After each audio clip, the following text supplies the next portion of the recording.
গতকাল এই জায়গাতে আগুন লেগে দুইটি দোকান পুড়ে যায়। একটি হলো আমাদের রিপন ভাগ্নের, অন্যটি আমাদের অসীম সেলুন অসীমের। তো আমাদের মাননীয় সংসদ রাজবাড়ী 2 আসনের প্রিয় নেতা জনাব হারুনুর রশিদ হারুন ভাই ওদের পাশে দাঁড়ানোর প্রতিশ্রুতি দিয়েছে, সার্বিক সহযোগিতা করার। তাৎক্ষণিক এসে উনি পরিদর্শন করে গেছে। মাননীয় সংসদকে ধন্যবাদ। এবং সবাই দোয়া করবেন যেন অসীম ঘুরে দাঁড়াতে পারে আবার, কারণ ওর এই সেলুনের উপরই, ওর সেলুনের উপর ডিফেন্স করে সংসারটা চলে।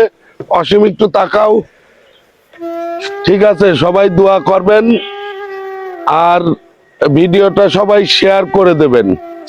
যদি অসীমের একমাত্র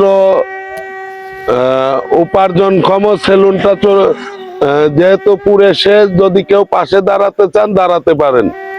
ধন্যবাদ।